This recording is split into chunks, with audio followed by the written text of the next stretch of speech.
Hey everyone, welcome to Voting Trend. My name is Dave, and just yesterday, a North Carolina poll dropped, and I've been looking at it today, and it looks like a really good poll, a really possibly accurate poll, gives a good representation of the population, and I think this is something that we can look at and say, yes, it's spot on. Now, the poll is just the main top line horse race, 46-46. It's a tie in this one. But let's go ahead and delve into the poll. I'm going to look at the crosstabs a little bit, and then we're going to talk about what this means for the future. But let's go ahead and look at the distribution first, because with the New York Times Siena poll, I had problems with some of the distributions and then some of the results within each of those crosstabs. So I'll explain that while I'm looking at this. Now, if we look at age distribution in this poll, and I'm going to go ahead and move it up a little bit more. We can see the age distribution. We see 18 to 29s not having that much of an impact, and so on and so forth. We see the age distribution. This is about what we should expect as far as age distribution amongst the electorate. I don't think there's anything off here. This is going to be close to what we should expect the electorate to look like. If we look at men versus women, women usually turn out more to vote, so therefore, this little bit of a higher amount for women, lower amount for men. This is what we should expect. This is not out of the ordinary. And then when it comes to race, Hispanic voters and other voters are really not going to play as much of a role in North Carolina as they will in other states. But as you can see, with our number 169 black voters, it's about 20% of the vote. That's roughly about what we should expect the electorate to be, which, by the way, one thing to keep in mind is that in 2008 and 2012, when Barack Obama was the candidate, black turnout was higher than white turnout was. So that's something to always keep in mind. But the distribution of what the electorate should look like, this actually, to me, is fairly close to representing what the electorate will be on election day. And as I mentioned, there were problems. So let's, with the Siena and New York Times poll. So let's go ahead and look at age distribution. And we look at the numbers that we see here. They seem about what we expect. So here we see Harris winning 52 to 41. She's up by 11% with 18 to 29-year-olds. Now, if you remember the video that I did with the New York Times Siena poll, you saw some situations where I think Trump might have been winning with voters under 30, or it was like a 1 or 2 point gap. That just seemed really odd. And if I'm a Democrat, even these numbers, 52 to 41, should be a little bit scary. But the fact that those numbers in the New York Times Siena poll were just so darn close, it just didn't make sense. Okay, it was like, if we look at male voters here, you can see that Trump has a 14-point lead with male voters. That was, that makes sense. Whereas the New York Times Siena poll would show like Kamala Harris almost winning male voters or being within 1%, which just seemed really odd. But if we keep on going here, we see Harris doing well with 30 to 44, about 10%. That seems about right.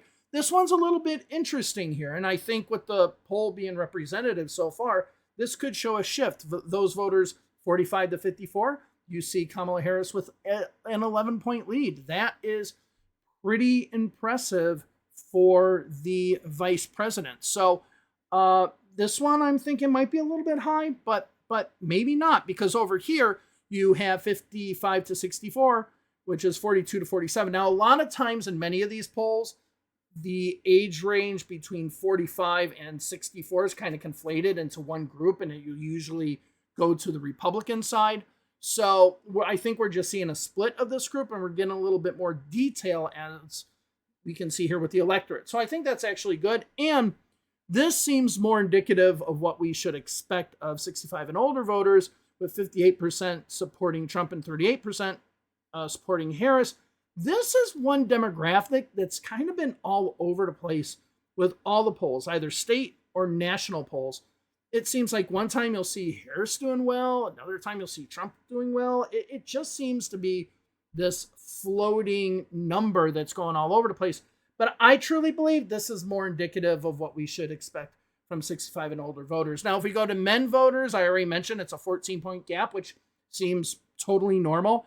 And for women voters, it's an 11-point gap, which again seems totally normal for me. And if we look at white voters and black voters, again, we have Kamala Harris down by 20%. That seems like what you should expect. And with black voters, 82 to 13%. I think that 13 is a little bit high now that Kamala Harris is on the ticket, but we'll see. We'll see once the exit polls come out on election day. But again, those are within what I would expect an exit poll to look like on election day. So this number and these numbers here, 46, seem totally accurate. So if we keep on going down, we have other things here where, I mean, some of these don't really matter as much in North Carolina. I mean, we have, well, it'll be interesting. So it's funny, children under 18, yes, they vote for Harris. No, and that's weird. That's not a good determining, that's a bad demographic, because saying you have children under 18, if you're in the no category, you might not have ever had children, or you might have grown children. So like people can kind of fall into two categories there. We can see with union households, which I don't know if that plays as much of a role in North Carolina. It might. Democrats are starting to do a little bit better there. So that's good. And as far as income, this is quite interesting. Those who are under 50,000, you see an 8-point gap for Harris. Those between 50 and 100K, see a 13-point gap for Trump. And then once you get to the 100K and more, you see a 9% gap for Harris. So again, what I like about this poll is that kind of seems like how it should be, especially with this number here of under 50K. That's probably going to mostly be African-American voters. So that actually makes a lot of sense. Now, if we go down to ideology here, I don't think we need to do anything else there. If we go down to ideology here, this is one thing that I want to make a point of, that for some reason a lot of people can't like they can't discern the two. Moderate and independent are not the same. It's not like all the liberals are Democrats, all the conservatives are Republicans, and all the independents are moderates, okay? That's not how elections and voting behavior and party registration works, okay? And we can see it right here, too. So in a lot of these states, especially southern states, you don't see as high of an identification with being an independent. In some states like Florida, you do. A lot of Hispanic voters will usually be registered as NPA, non-party affiliated voters. Go look at Osceola County, go look at Orange County. Not as much with the Cuban population, but with the others. So over here, we can see party ID. We see the Democrats are strongly for Harris. We see the Republicans are strongly for Trump, but we see the independents are also pretty strongly for Trump as well. On this one, we have a 13% gap here. All right. Now let's shift over to ideology. And this is where we kind of can glean a little bit more. So, okay, obviously, liberal ideology, you have Harris winning 94-3. Moderates, this shows that moderate doesn't mean independent. Harris is up by 10. Okay, so this means that a lot of Democrats identify as moderate and they're totally fine with her.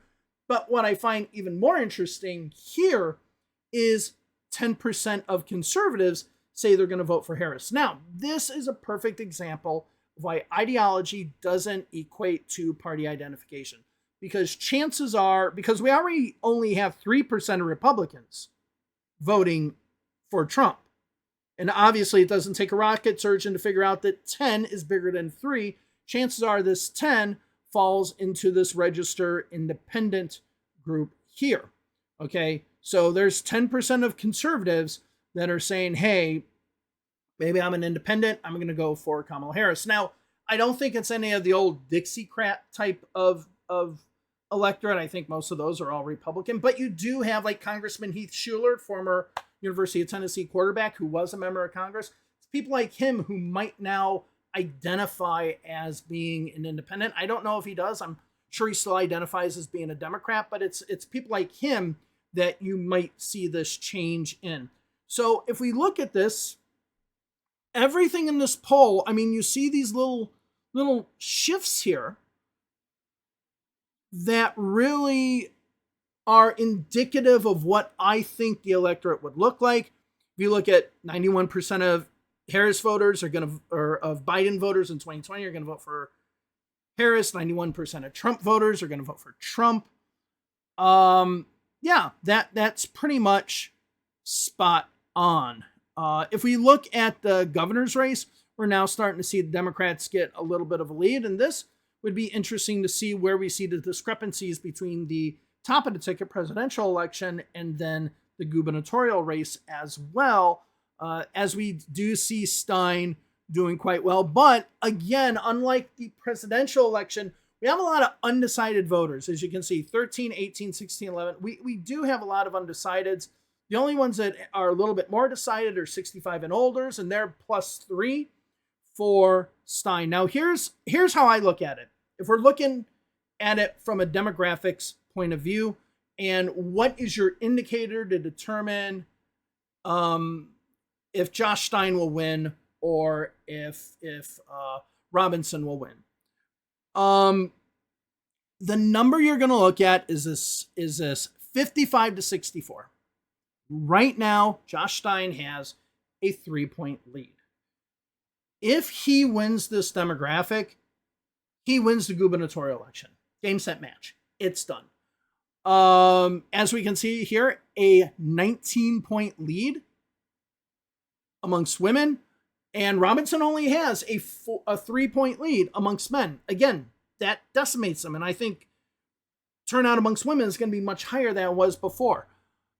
And the racial breakdown is kind of interesting. And this is one thing that there are some states that it comes to the point where national and local trends they kind of mirror each other. So if you take the state of Florida, for example, they pretty much mirror each other most of the time. Yes, you get some outliers like Obama winning, but they usually are that way. My state of Illinois, same thing. Yes, you get somebody like Bruce Rauner that wins every now and then, but the local trends of the Democrats winning here is usually how the national trend will go at the top of the ticket. But some states, especially those in the South, are not like that. You have a state like Virginia. I would say Virginia was like this 10 years ago. Maybe not as much now. Maybe it mirrors more.